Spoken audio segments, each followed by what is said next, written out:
Okay, the session is being recorded. I have uploaded the slides already, so they're available to you under the More Resources folder, under the Collab and slides. So feel free to download or share them or use them. And I will upload the recording tomorrow once it's downloaded. So welcome everybody. Good evening. I hope you all had a good weekend. I hope you're all up to date and keeping on track with our learning units. So tonight's Collab session focuses in on our second learning unit in this semester, which is on the developing mind. It's chapter 11 in your textbooks. And this learning unit really just touches on the surface of what development means in psychology. When you move further into psychology, into second, third year honors, we dig a lot deeper into this topic. So really, we're just going to skim the surface and look at some of the theorists and the process of development. So it is really just touching on some of the really interesting and important topics that we will come across in this area of psychology. So it focuses around the different stages of development across the themes. We start with prenatal, we then move into infancy and childhood, adolescence, and early to middle late adulthood, and eventually into old age. So what does development mean? Over time, we develop, and it means that changes happen in our behavior that correlate with growth or maturation. So as we get older, we experience changes, physical changes, cognitive changes, social and emotional changes, and all those are tracked as part of our development, starting from when we're in the womb right up to old age. So it's changes in behavior that take place with growth and maturation. So within development, obviously, there are different perspectives, and we have covered already some of them. We've spoken in the previous semester about nature and nurture and the role that nature and nurture can have on development, whether it's physical or cognitive. And I think we ascertained that nature and nurture are intertwined, and that nature and nurture together can predict developmental outcomes. And we learned about epigenesis, which is the bidirectional relationship between nature and nurture. And it's about our DNA being turned on or off by environmental influences. And when we're young, it's very much about the nature component, but as we get older and we become more exposed to environmental influences, there is a change where nature and nurture become more intertwined. So as we're developing, the role of heredity and genetics links in with the environment and the role the environment has on our development, and nature and nurture's impact. Development also can be looked at from a process of continuity or discontinuity. So continuity is sort of a gradual and smooth progression over time. It's a gentle curve as we develop through certain stages, whereas discontinuity or discontinuous development is more a stage-wise development. It's more step by step, where one building block is built on top of another building block. So development in some aspects can be gradual and smooth, whereas in other aspects of our development, it is more stepwise. And there's also the thought around universal development or ecological development. And universal development is basically those natural age-related changes that take place across a lifespan. Whereas ecological development links back to the environment, and it's the impact of culture and the environment on development. So some development issues are universal across ages, across stages, across cultures, across lifespans, whereas other types of development are impacted by other things. There's an ecological impact on development. So younger children, when we think about small children, they've had less exposure to ecological influences. So their development and developmental progress is more universal. And the older children get, the more impact the environment can have on their developmental processes. So the first stage of development that we look at is prenatal development. And prenatal development is basically from conception, the minute that conception takes place, through to birth. And we look at the very first step is the zygote or germinal development, and that's sort of from 0 to 2 weeks. That's as conception takes place, and it's as the little tiny seedling moves down the fallopian tubes into the uterus. And it's where the development takes place of the mesoderm, the endoderm, and the ectoderm. I'm not going to go into too much technical detail here. It's in your textbooks, and there's a lot of reading on it, but it's basically that very first 0 to 2 weeks where conception has just taken place. Then 3 to 8 weeks, that little zygote develops into an embryo. And that is where the central nervous system starts to develop, the brain, the forebrain, the midbrain, the spinal cord.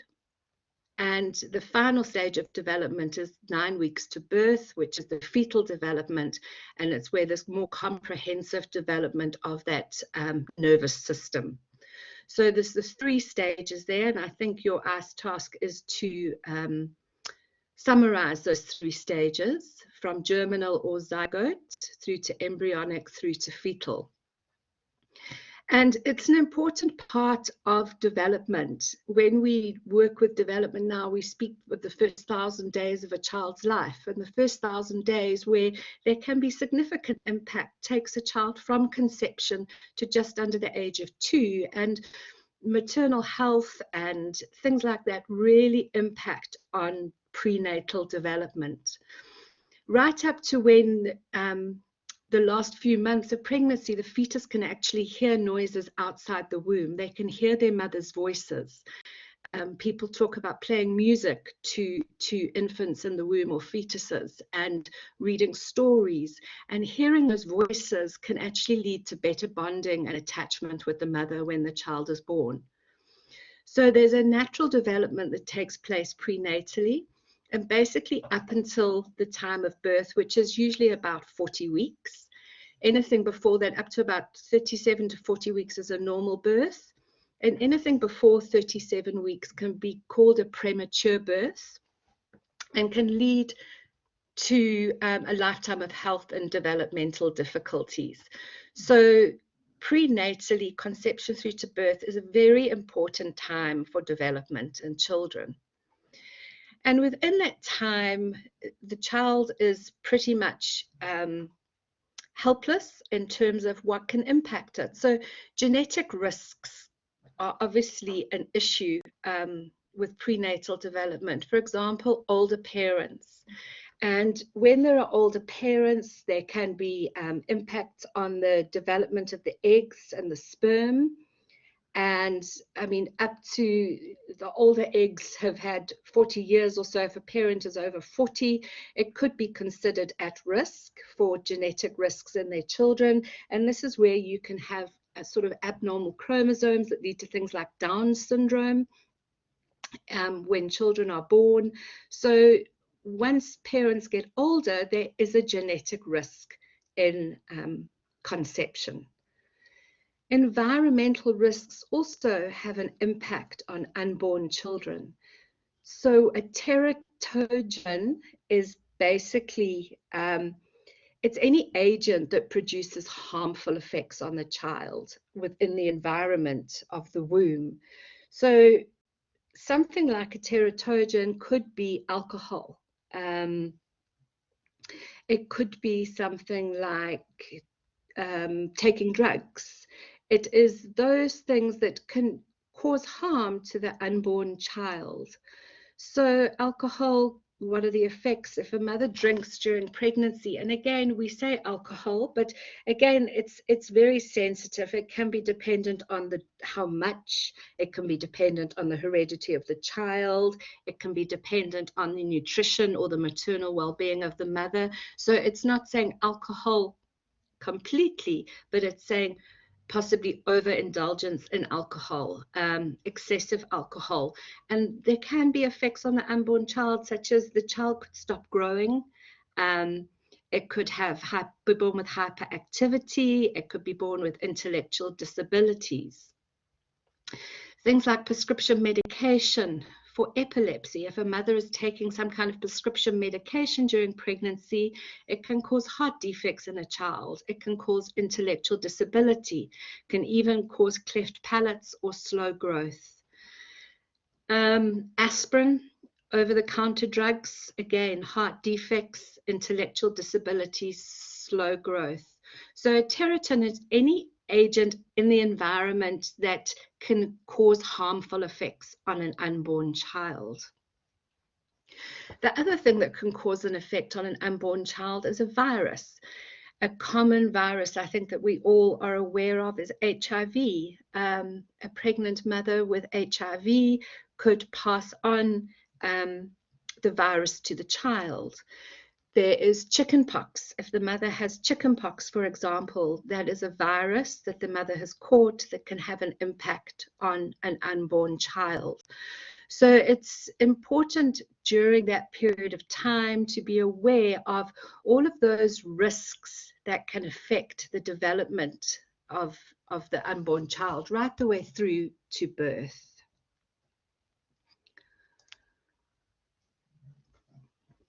When newborns are born, in the first 28 days, it's such an important, critical period of development.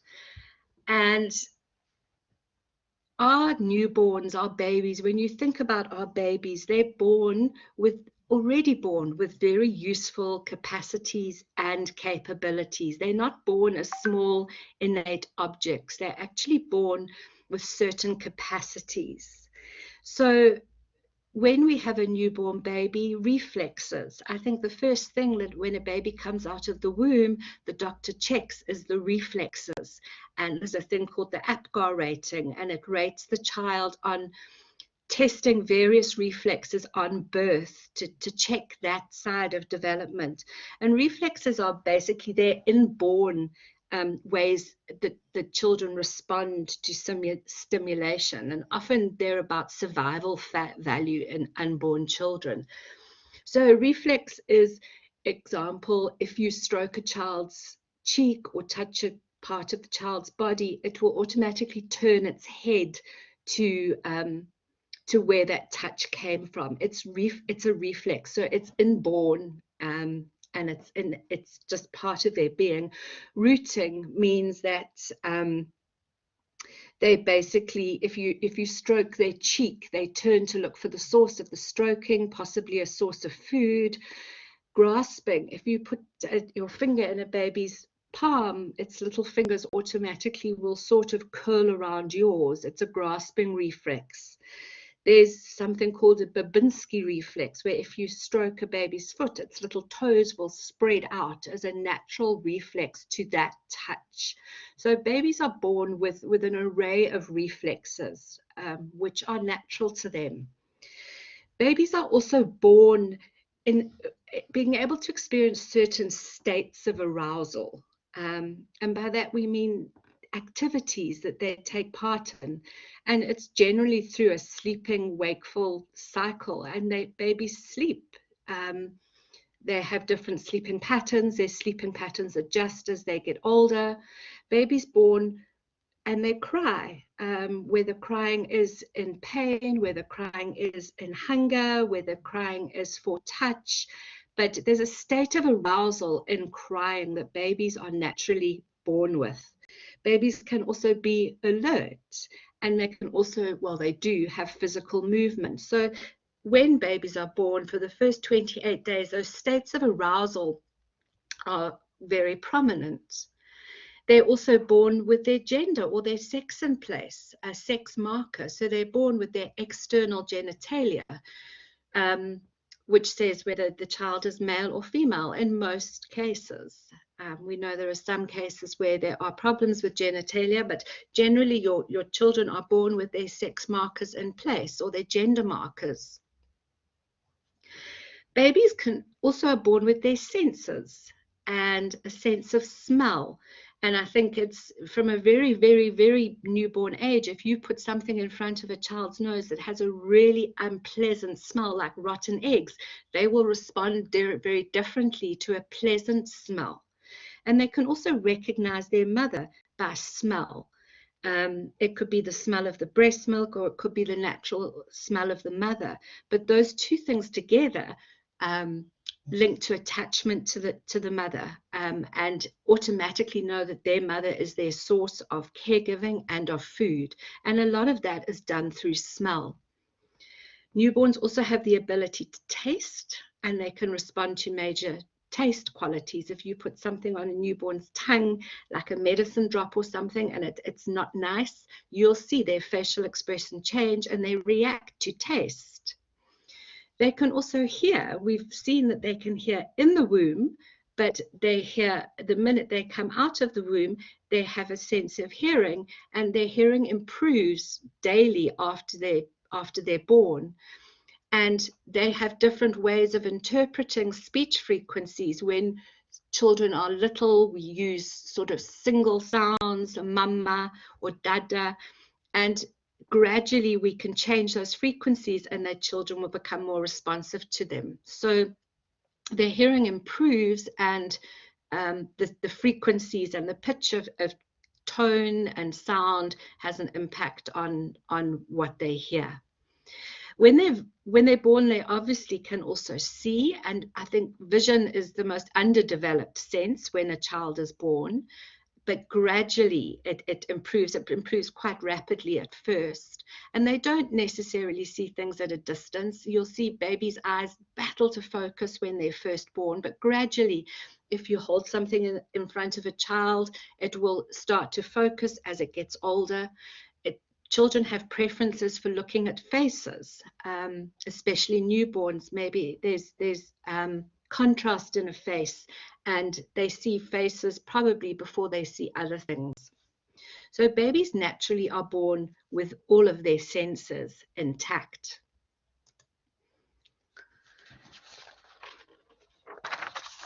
What physical changes? So we've looked at the senses and the reflexes, but there's physical changes that occur in infancy and childhood. And I think as new parents, these are the things we look forward to the most, is to see what new skills a child develops, and we wait in anticipation for them to happen.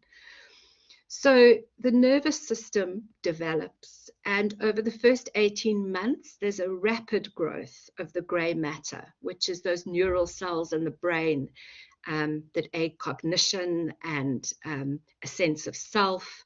So the brain develops. And what actually happens is far more neurons are produced than needed. And there is a programmed cell death that makes space for connective structures. So we are born with more neurons than we need, and the ones that aren't used actually die away. And we're left with the ones that are functional to us. And it's really important. Stimulation is crucial for neuron survival. So input from the surrounding environment. So the more you can start to stimulate children from a young age, the more you're working those neurons into survival. But the unused neurons naturally die off because there are more than are needed. And it's a process that's called synaptic pruning. And neurons that are seldom stimulated lose their synapses. So they lose about 40% of their synapses in that period of their lives. And the myelination, which is the white matter of the brain, that's responsible for the brain size and its weight gains. So during infancy, the changes in the body size are very rapid. By the end of the first year, the infant's height is 50% more than at birth. And by 2, it's 75% more. And weight doubles by 5 months and triples by a year and quadruples by the age of 2. So it's a very rapid period for physical development. Part of development is their motor development. That means their physical capabilities. And you have gross motor, which is your sort of physical skills, walking and moving your arms and your legs. And then you have your fine motor skills, which is picking up something or touching something. It's those more gentle skills. So as children develop, they develop the ability to move and they develop physical skills. And obviously, early mobility is hampered by proportions. So right at the beginning of their lives, children naturally have very big heads. And so often their head, in terms of the proportion to their body, is a lot bigger, and having the larger head until they develop neck muscles to be able to hold their heads up, it can hamper their mobility. Once those proportions start to even out, then their mobility increases and a child can start to sit up or hold its head up or crawl. So mobility in infancy can be hampered by the proportions of a child. And it's also driven by a genetic blueprint or milestone. So children move through certain developmental patterns that are genetic. And when you are working with children, there are developmental milestones that children need to reach by certain ages and stages in order to show that they are developing along a natural path. A lot of this stuff is very useful if you move into education. To really have a blueprint by which you can monitor child development. And growth takes place obviously from head to toe. They grow in length and in height, and it also grows from the midline outwards. So that's being able to reach out your arms, to stretch out. And so development takes place horizontally from top to bottom, as well as from the midline outwards. And milestones can be driven by and respond to experience, but the changes in that are slight. Once part of the nervous system are sufficiently mature, then new skills develop rapidly with little practice. So that is a little bit like the stages of development. Once one stage is complete, the next stage builds on top of it, and it can actually build quite rapidly. So a child learns to sit up, and then it learns to crawl, and then it learns to walk, often all within the first year of life. Those skills happen quite quickly, and just naturally, it follows a natural progression. And the other physical changes around gender development. So children start to see a gender identity. They start to identify a place between maleness and femaleness. They can start to show preference for sex type toys from 12 months. So if you put a doll or a truck in front of a child, a boy might pick up the truck and a girl might pick up a doll. So they can show preference for sex type toys. And the role of the environment and socialization in applying and identifying gender labels. So it's where children are labeled as girls and boys. Girls must do this and boys must do that. Girls must sit over here, boys must sit over there. So they are starting to be labeled as male and female, and that is incorporated into their gender development. And obviously the natural role of biology in identifying with gender. Sorry. So those are the physical changes that can take place in infancy and childhood. And then we have cognition, and we spoke about cognition in our last session, and that is about thinking. It's about the inner workings of the brain and the mind that lead to knowing. So cognition is a very important part of development in children. It's probably the most important part. And small children are like little sponges, and they can absorb so much in those first few months and years of life that it's a very important step in development. And cognition changes as a function of age. So as children get older, they move from simpler tasks to more complex tasks. And what is interesting in this section is this is where we have a number of different theorists who we're just going to touch on. Sorry, can I just answer a question? Please ask your question about gender. If you want to type it in the chat, you're more than welcome. Wasima, thanks, Wasima. I'll answer it when you pop it up. So the first theorist that we focus on when we look at cognition and changes in cognition in infancy and childhood is Piaget. And Piaget, if you move into education, is an important theorist in education and around cognitive development of young children. And Piaget's theory is basically, it discusses stages of cognitive development. And on the next slide, we'll just look at those in a little bit more detail. But basically, he is what is called a constructivist. And so it means that knowledge of the world is constructed. He sees children as basically, they construct their own thinking through their own activities and through a process of discovery. The children start out not thinking.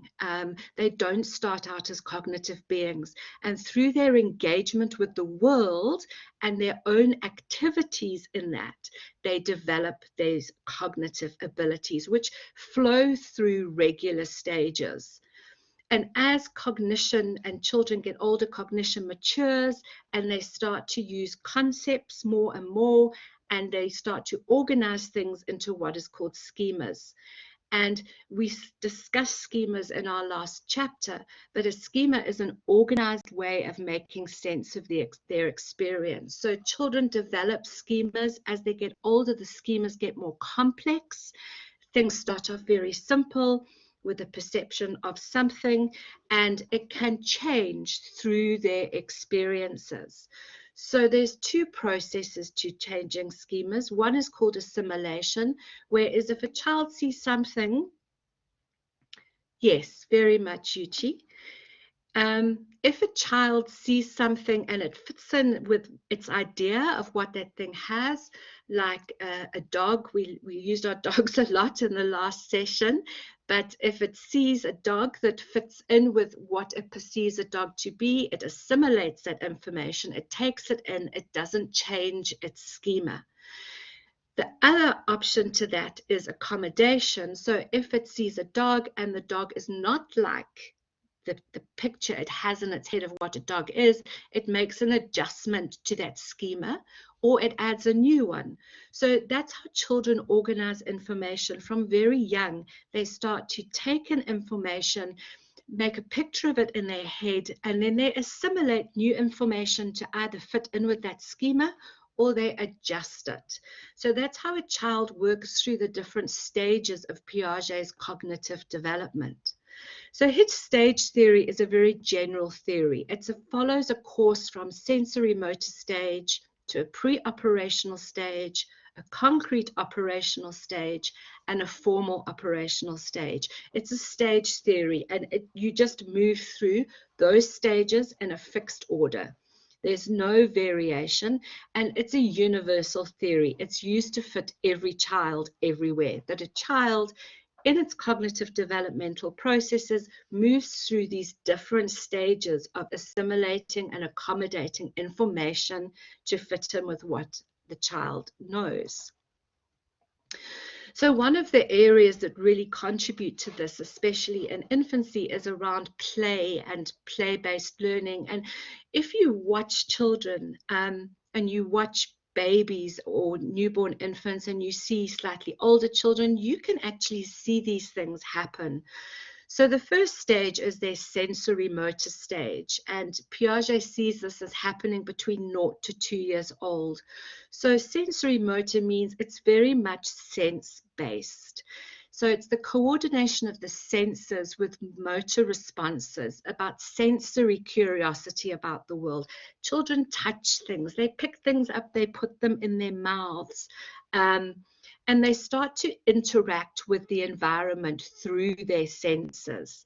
And that's where they develop something called object permanence. Now, all of these themes and ideas you can read up on in a lot more information, but for the purpose of this particular learning unit, we are just touching on the surface of them.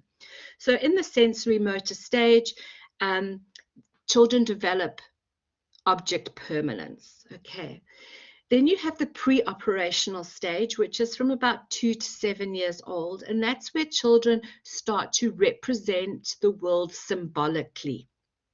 Speech starts to develop, they can express concepts, they have a strong imagination and intuition. Things that are abstract are still very hard to them to grasp, but they're starting to develop concepts and thoughts. And it says one of the areas that Piaget focuses on is conservation. Now, conservation is if, for example, you have 500 mils or a liter of water in one shaped bottle and you pour it into a different bottle, it looks like it's actually less water. So it's actually thinking you can't conserve things. If things change shape, that they're very different. There's no conservation. So in this pre-operational stage, children can start to understand that if things take different shapes, it can be the same thing. It's not something different just because its shape has changed. Concrete operational is 7 to 11 years old, and that's where the child starts to attach concepts to concrete situations. Time, space, quantity are understood and can be applied. And then your formal operational stage from 11 years to older is to start to think. Theoretical, hypothetical, this abstract logic and reasoning, being able to plan becomes possible, and things can be linked together. So those are the different stages that Piaget uses to study cognitive development in children. So children, he sees them as knowledge seekers. From the minute they're born, they're seeking knowledge that contribute to their own development. And there's a particular relevance to education, especially with experiential learning. So that is learning through doing. So the most important thing from an educational point of view is the child can play, the child can touch, but they're doing it themselves in their own space with their own senses, with their own thoughts, with their own cognitions. And obviously, every theorist, as much as they put forward theories, has criticisms of their theory. And what the criticism of Piaget is, there's very little interest in individual differences, which actually can be quite variable. So not all children are the same. As much as Piaget has his theory as universal, there are individual differences in children, and there can be underestimated and overestimated capabilities. And it's actually not quite a stage-like as he implied. It is a more gradual and continuous process. So that is Piaget's theory of cognitive development. And it's the 4 stages that he works through. Sorry, I just want to answer Wasima's question, if you don't mind. I'm in a school environment and we've experienced parents who refuse to allow their children to identify as a particular gender regardless of their physiology. How does one navigate that area of identity? These kids are as young as 5, turning 6. It's such a sensitive issue because they don't know what they want to be called, but the other kids identify with them a boy or girl. Yes, it is a very sensitive issue, Wasima, especially in education. And I think this is just a slightly different perspective, is there are ways to deal with it in the classroom where you as a teacher don't label children either with gender. But we can chat about that. I'm happy to chat about it on WhatsApp. But it is an issue, and the issues around gender identity are becoming increasingly more prevalent. And I think we see and we read a lot more about people who are transsexual or pansexual or have no sex at all. And this these are becoming issues that we have to deal with on a day-to-day basis. But there are ways to talk about it, and I'm happy to chat with you about it later. So we have Piaget with his focus very much on constructivism, and the child creates their own cognitions through their engagement with the world. And then there are other theorists that come into cognitive development, which are just as important as Piaget. One of those is Vygotsky.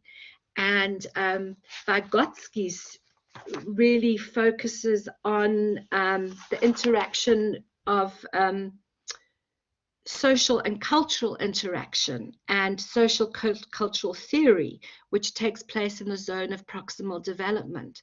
So Vygotsky's approach is very different to Piaget's.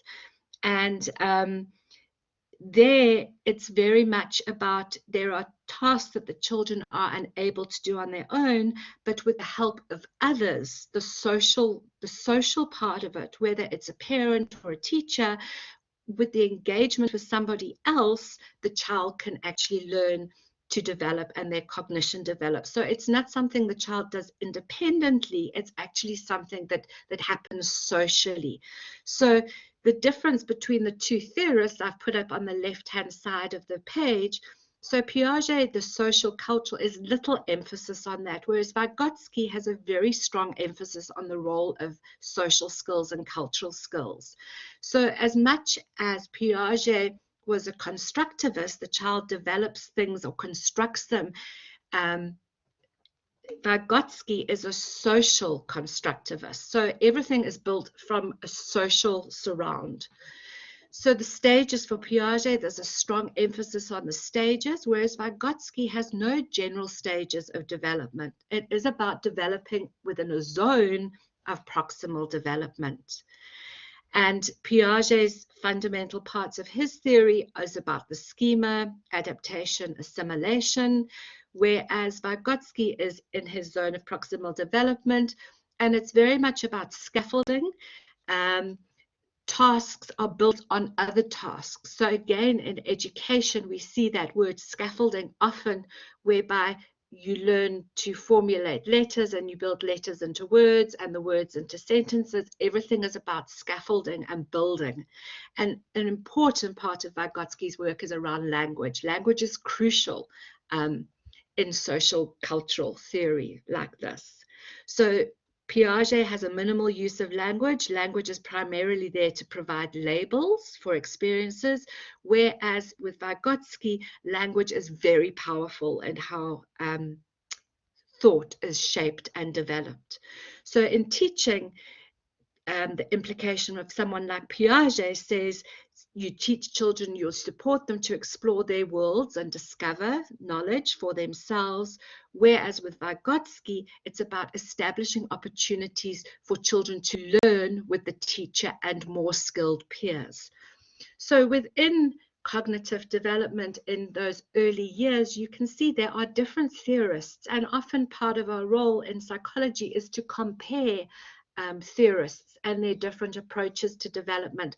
And these theorists have been built on over the years and refined, but there are still very sort of pre-packaged ways of looking at cognitive development in children. And a lot of it is around research and understanding. Other theories that come into cognitive development is the naive theory. That is where basically children understand automatically. It's almost like a natural process for them to develop understanding and cognition with very little interaction. Very natural process to cognitive development. The information processing approach, we spoke about that previous learning units, about how information is stored and retrieved and attention is given to things. And again, we know that as we get older, our ability to process information improves as our brain develops and there's a maturation of brain structures. So another way of looking at a cognitive development is from an information processing approach. And there's the approach of the theory of mind, and that is starting to be where children can start to separate out differences between living and non-living objects. They can pay attention to different things at the same time. They can start to look at intentional versus unintentional behaviors. So it's sort of a natural progression that they start to separate themselves from others. And behaviors act as building blocks for the emergence of the theory of mind. So cognitive development in that period of early childhood and infancy is very important. And there's social and emotional development, which also changes. So we've looked at physical, we've looked at cognition, and obviously there's social and emotional behavior is an important part. All of these things are intertwined. As a child's physical development occurs and they move, they have a chance to interact with more things. So their cognitive abilities are stimulated as they then start to interact with more people. That can change their thinking or how they see something. So all of these different areas are not in blocks, they actually all interact together. And what we focus on here is temperament. And temperament is basically about, it's an innate capacity to react to something or to be a certain way. And it's about children mature in complex environments with their own tendencies, as well as the ability to respond to others. So we have heard, we might hear people say, oh, I had such an easy baby. She was always so happy. And then somebody else might say, well, my toddler is permanently grumpy or miserable. And it's about an underlying pattern of a mood or activity or an emotional responsiveness. So a temperament of somebody is how they're perceived. It's how their mood is perceived, what they engage in, what their emotional responses to something. And temperaments do appear very early with babies. Like I said, my baby was very easy, or my baby cried all the time. That those temperaments appear early, and generally they're quite stable. So if a child is born as a happy baby, the chances are that they're going to grow up to be a happy adult. If a child is born as a very difficult or unhappy child, there's a chance they could grow up to be an unhappy adult. So there are, they do appear early, and there are stable individual differences in how people react and how they regulate themselves. And the psychological traits that make up temperament actually form the cornerstones of adult personality. So temperament is an important part of child development, and understanding temperament. And there was a study done by Thomas and Chess in 1956, and they did a longitudinal study. And longitudinal means it goes over a period of time. And they studied 141 children. And they found, with respect to temperament, that temperament can increase the chance of psychological problems. So there can be a long-term psychological impact of somebody's temperament. A temperament can act as a protective factor against negative effects, such as a stressful home life. So if you've got a happy baby, but they're in a stressful home, their temperament might make them cope with that situation a lot better. Parenting styles can modify temperament, but most children are classified as easy children, 40%. There's about 10% who they classify as difficult children, and about 15% slow to warm up children. So they developed this identification of different types of temperaments. And that was taken further by someone called Mary Rothbard, and she went on to develop further categories of temperament in children called extroversion, negative affect, and effort for control. Sorry. And there's a lot of literature around that, but it's interesting to see how temperament can be classified, and it can have an impact in later life, and it also can predispose children to interact with the environment in a certain way. And as much as the children interact with the environment can also have an impact on a child's temperament. So If you have a fearful child and very gentle parents, a child early on learns the sense of right and wrong. If you have a fearful child and you have punitive parents, punitive means possibly like authoritarian or don't really care, then they have less sense of right and wrong. So the environment can also have an impact on temperament. And again, larger scale socialization can have an impact on temperament. So that's the natural sort of inborn characteristics that a child can have that can have an impact on their social and emotional development, for sure. The other area is attachment, and we talk about attachment theory. And attachment is the emotional bond that links the child, the infant, to the caregiver. Primarily, it's the mother. In most cases, it's the mother with the strongest form of attachment, but other family members, there can be attachment as well. So one of the examples that's used is Harlow's monkey, which focuses on the mother's ability to provide comfort, safety, and security. So it's where they put the monkey into a cage, and there's a wire structure that's shaped like a mother, but it's just wire. There's nothing soft or touchable or lovable about it. And there's another structure that's got a little soft blanket on, or just something for touch and protection. And the monkey gravitates to that because it feels like it gives more security, more comfort, and more safety. So it's about focusing on the mother's ability to provide those things.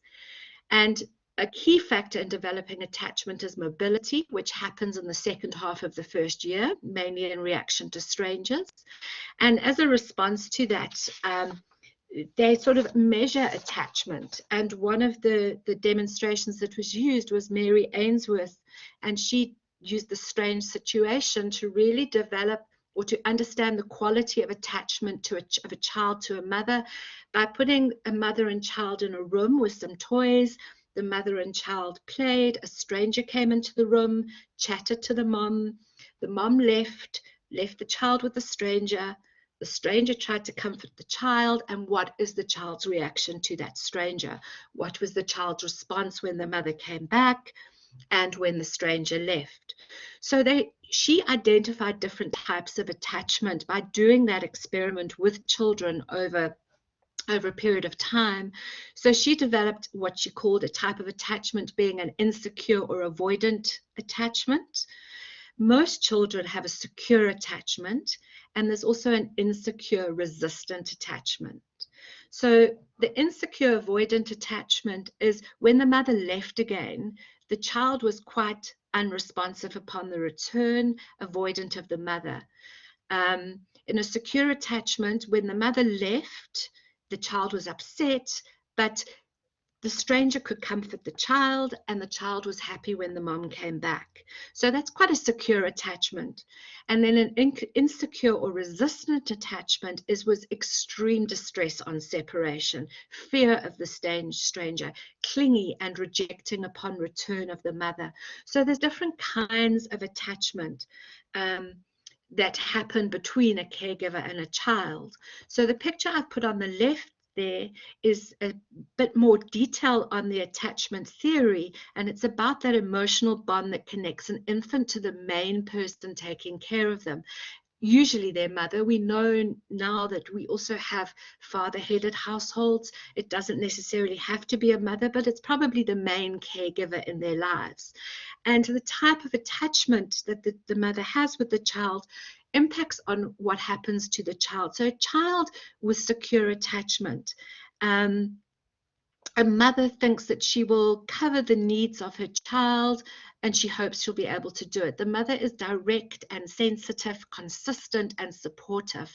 And the child, as an outcome of that secure attachment, feels safe and confident enough to explore their surroundings. They start having faith in their abilities.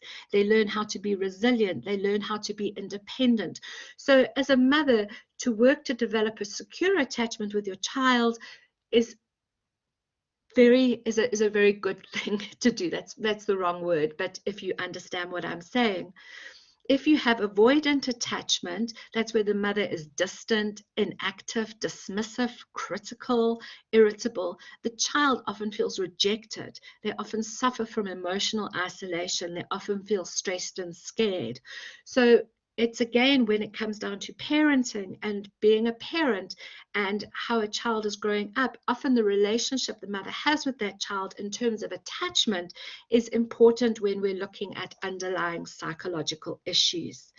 There's an ambivalent attachment where the mother is inconsistent, often indifferent, and often sensitive. The child then feels stressed and insecure. The child could be angry, could experience emotional abandonment, can't control impulsivity, and are unsociable and aggressive. And the disorganized attachment is the mother is basically unpredictable. She could be a drug addict. She suffers from a mental disorder. It's a very poor form of attachment. And there your child could start to feel very scared and sad. They might approach strangers to seek safety. They could have very low self-esteem. They feel angry. They're passive. And that's where if you have a child who maybe develops a drug addiction or something, that child is coming from a situation where they've had a mother who has not attached or attached in a disorganized way. So attachment theory is very important when it comes to social and emotional development. And a responsive or sensitive parent allows the world to be predictable for children and allows children to explore. Whereas an unresponsive or insensitive parent, the children don't venture far and they're very demanding of attention. So attachment theory, and there's a number of different attachment theories, but generally the principle is the same, as the attachment the child has with their primary caregiver really has an impact on their cognitive and further psychological development. And that moves into parenting style. So how we as parents raise our children is our parenting style. And how we parent also has an impact on social and emotional development of children. So here it sort of categorizes it into 4 quadrants where different types of parents would fit. So if you have a parent who is authoritative, okay, that is somebody who has high parental support. That means they are open, they converse with their child, communicate, they solve problems together, they control behavior within reason. So it's probably the best form of parenting to have is to be authoritative. You solve problems with the child, you use things that are appropriate for ages and stages, you set clear rules and expectations, open communication, and natural consequences. That's a type of parenting style. And when you have children one day, one of the things you'll look at is how am I a parent? What is my parenting style and what impact does this have on my children? An authoritarian parent is very much not as engaging with the child, but more authoritarian, high behavioral control, very driven, strict rules and punishments, one-way communication with very little consideration of the child's social and emotional needs. It's a very strict parent. And you can see on the right-hand side, and you may have to zoom in, which you can do in your later and when you look at the notes, is a child who's associated to someone who's an authoritarian parent could have lower academic performance, less self-esteem, poorer social skills, even mental illness. So being a very authoritarian kind of parent can have a very negative impact on a child. An indulgent parent is where they are nurturing, but there's very little behavioral regulation. So it's permissive. It's a parent who, for example, gives into everything that the child wants. It's very much driven about the child. Very rarely rules are enforced. The child can be overindulged to avoid conflict, and other people can establish the rules. That's called permissive parenting. Exactly. There is a very big impact around cultures on parenting style. So a child who's brought up in an indulgent way can have impulsive behavior, can be very egocentric, poor social skills and problematic relationships. They're children who are brought up to be the center of the universe. And then you have that neglectful parent or uninvolved parent. And that's someone who's absent, very little nurturing or guidance, no rules, absent most of the time, indifferent to children's needs. And there's a very high risk of those children growing up with antisocial behavior. And that's where we spoke about delinquency, possible suicide, impulsive behavior. So as much as parenting styles are there, they can be affected by life circumstances. And we know that as adults, we will go through hardships in our lives, and it might mean that we need to change our parenting style. So you can shift your parenting styles. It doesn't have to be the same style. You might learn and might want to change and realize, well, I've been parenting wrong. And there's a lot of lessons around parenting, but it's really important to have a good understanding of how parenting styles can impact on the development of children. So that's the end of that section of childhood and infancy. And so you can see it's quite a deep section, but we are just touching on the surface. The other sections are a lot shorter and not as complex as development starts to slow down. And we look at adolescence. And adolescence, really, we classify adolescence from children from the age of 10 up to about 19.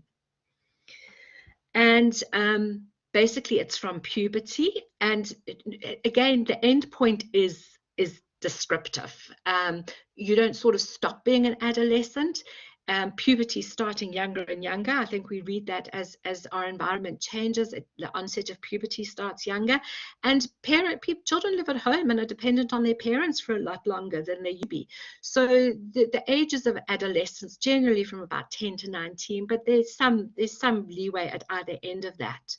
And the most striking part of adolescence is obviously the sexual maturity that starts, as well as the brain development. Again, it's a critical area or time for brain development. So during adolescence, sex and gender are very important.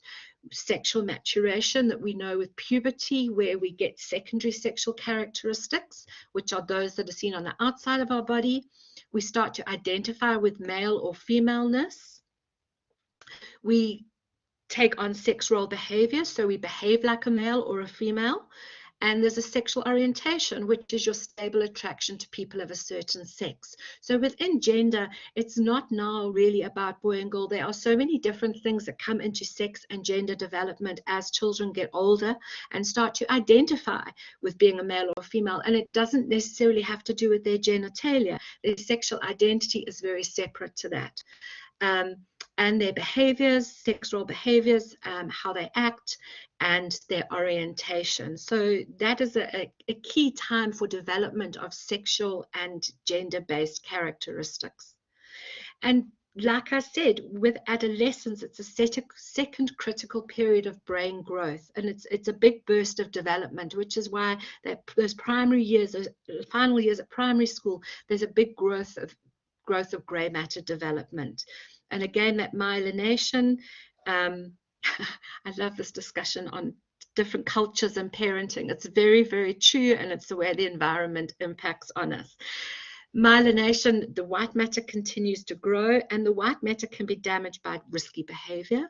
So alcohol abuse, binge drinking, some of these risky behaviors that adolescents engage with can actually give them damage to those white areas of their brain. Structural differences in the brain affect interpretations of emotions. And again, teens are frequently misunderstanding emotions because their brains are not fully developed yet in terms of that process. So our adult brains give us much more superior judgment of emotions, and adolescent brains are still in that process of learning about behaviors, maybe because of an assumption they're immune to the consequences of their actions, but also there's a pleasure-seeking tendency, which often comes to overwhelm better judgment. And I think this is great because you're all obviously identifying with this period of your lives, and I think that's what's interesting about it. So in adolescence, one of the important parts is around moral development. And again, in psychology, moral development is very important. So in adolescence, it's our cognitive development still happens, and we have moral development. So within cognition, our working memory and reaction time develops as our brain gets stronger. We begin to think more analytically and more logically. We acquire more information. So we develop a knowledge base. We read more, we learn more, we see more. So our cognitive abilities are developing, and also our moral development occurs. And Kohlberg, again, as a theorist who is very relevant in this time, because he presented people with a series of ethical dilemmas. And his interest is not what they chose, it's about why they chose that particular answer. So a question would be, for example, how important is it to obey the law? He's not necessarily interested in the answer, but he's interested in the reasoning. So he identified different stages in moral development. In the early years, up until the age of 9, it's a very pre-conventional way of thinking, very much based around punishment and obedience. Right or wrong is defined by what you get punished for. If you get told off for something, it's obviously wrong. And as you mature, you move more into a conventional stage of moral development. And that's about your interpersonal relationships. So as you start to be with other people, your social situation changes. It's about pleasing others, and you start to adapt a conformist attitude to morality. Right and wrong are determined by the majority. Okay, so it's what your peers say, what your peers think. They tell you what's right and wrong. So it's a conventional form of reality. Doing your duty to society, following laws, rule and order, what's written down in black and white, very much guides our moral development. And the post-conventional, which happens after that conventional stage, it's not everybody achieves this stage, but it's very much around using your personal values to determine what's right and wrong. And it can be something about ethics and about doing things for the greater good, about our deeply held principles. So as we get older, we move through these stages of moral reasoning and moral thinking, and that defines us and how we grow developmentally. So as we're adolescents, we move from having a focus purely on our family to on the role of our peer groups in our social and emotional development.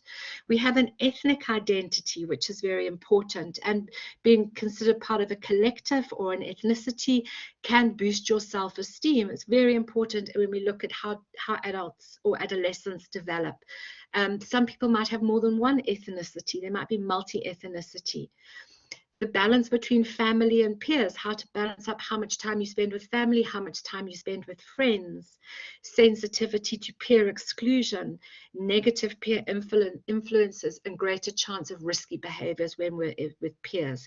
So our cognitive and moral development in adolescence is very much guided by the development of our brain as well as our social interactions. What the other interesting theorist who comes into development is Erikson.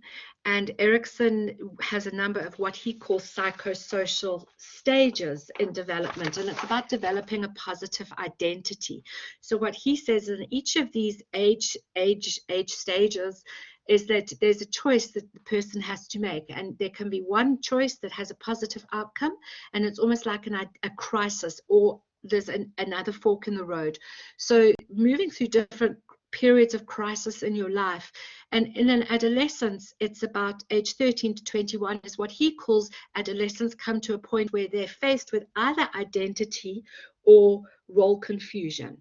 And what happens in that stage is determines their identity going forward. So with identity, it's like a temporary period of distress, and they're trying to figure out who they are. And if they have clear values and can identify with things, then their identity becomes firm and they move on. Role confusion is basically if they haven't been through these other crises and they've been they've been resolved negatively, or if society's limiting their choices and it doesn't match their abilities or their desires, it can lead to role confusion, which can go on to unpreparedness for challenges in life. So between the ages 13 and 21, adolescents go through this period of identity versus role confusion. And whichever way you go has an impact on later life. So identity is a consistent, unified sense of self. And each of these challenges has got a positive outcome or a less desirable outcome. And identity requires exploration, often asking profound questions based upon the development of abstract reasoning. So as we mature, we start to think more, we ask questions, we look at our values, we look at society, and we develop an identity for ourselves. And then we move into young adulthood. And again, because the end of puberty has been changed, at what point does young adulthood happen? What marks the transition? And there's different goalposts that can end the transition of adolescence into young adulthood. It could be completing their education, it could be marriage, it could be living independently, it could be becoming a parent, but that's basically where we move from being an adolescent into a young adulthood. It's what marks that transition. And generally, young adulthood, they say, is the best shape that you're ever going to be in, mentally and physically. And the interesting point is, did you know you can add 14 years to your life through eating fruit and veg, not smoking, drinking less than 1 or 2 units a day, and exercising? So young adulthood is that important time when we need to take care of our mental and physical well-being, that we can actually, if we eat properly and we don't drink in excess and we don't smoke and we exercise, we can add up to 14 years to our life. And I bet you're glad you're learning this now rather than later, because now you can start to implement this. Cognition, how young adults think, is you start to move you move from what is absolute and deferment to post-formal thought, which means critical thinking. We'll be able to become creative members of society. We can make creative contributions. We're not looking for other people to tell us what's right or what's wrong, or something could be this way or that way. It's about ourselves now being able to think critically and make our own contribution. And with our relationships, go back to Erickson on the previous slide, where basically the next step is that intimacy versus isolation. So from the age 21 to 39, that is where that confusion or that fork in the road comes. Are we looking for intimacy where who can make us happy? We're looking for a partner for life. Or we don't find anybody, and isolation. So that's a critical period in our development after the age of 21, is we're looking for a partner. And that choice can have later impacts on our psychological well-being. If you isolate, if you don't find anybody, if you don't like anybody, if you don't want anybody, you can end up alienating others. So critical judgment time or decision-making time or period of time is that intimacy versus isolation fork in the road. We're very much, the environment tells us about a family makeup. There's changing attitudes to what makes up a family. Becoming parents dominates that middle part of our life, and marital relations, which can buffer against emotional stress. So those are all the things that in development and being a young adults in that period of life, all of these things have an impact on our psychological well-being and on our development. And then they have midlife, and we've all heard about the midlife crisis. So about the age of 40, when we're all turning grey, we're starting to grapple with issues that we might not be living forever, that we might die soon. And so a period of development is the midlife. Physically and cognitively, there are gradual changes. That's where women go through menopause, which obviously has impacts on their some of their physical features. And men don't experience that really at all. It's an experience that women have. But obviously menopause has an impact in that developmental process. Are you saying that if one doesn't want an intimate relationship, then it's negative? I think when you're looking for identity, you're looking for a partner. And it doesn't necessarily mean about an intimate relationship. It's about identifying with someone. It can be a close relationship or a good friend. It's about not being on your own. Social changes when you get to the age of 40 and above. Obviously, there's changes in your work life and your social life. Children who you might have had left home, you have the empty nest. They say marital relations improve after the empty nest kicks in. People might initiate new careers. It might be a new beginning. And again, Erikson's stages, he goes to generation versus stagnation. So when we talk about generation, is we actually look, have we made progress towards achieving our life goals, or have we just stagnated and we haven't found much satisfaction in life? So that's the role confusion that takes place in the 40s, is often people feel challenged that they haven't achieved what they want to achieve, and they have just stagnated. So as much as we use the term midlife crisis, apparently it's not really a psychological phenomenon, but there are certain issues that happen when we enter that period of our midlives. And the final slide is obviously old age. What was interesting is looking at life expectancy, and the figures given in South Africa. The life expectancy of women at the moment is 68.5 years old, and the life expectancy of men is 62.5 years old, which is young. I think different countries have different life expectancies, and there are different environmental and social impacts that impact on life expectancy. You know, the prevalence of HIV/AIDS or our high crime statistics in this country bring that natural life expectancy down, whereas in other countries that don't have those issues, it is purely about the physical well-being of the elderly. So our life expectancy in South Africa is not as high as other countries. It's not old at all. It's a bit daunting when you see the numbers there, especially if you're a male. The life expectancy in this country is a lot shorter. And again, when old age occurs, we don't have a specific date attached to it. But it is probably above 60, 65 as you start being classified into that old age bracket. And there's not significant deterioration. The brain does reduce by about 5%, but not much, and that doesn't lead to cognitive or behavioral changes significantly. We can do without that 5% of the brain. We're still very stimulated, very active, very intelligent. Somehow our ability to problem solve and learning may get a bit slower, so not quite as quick as problem solving, or learn new things as quickly. So we see that with smart technology. It takes an older person a lot longer to learn how to do it than a younger person, but it's just because they're getting older.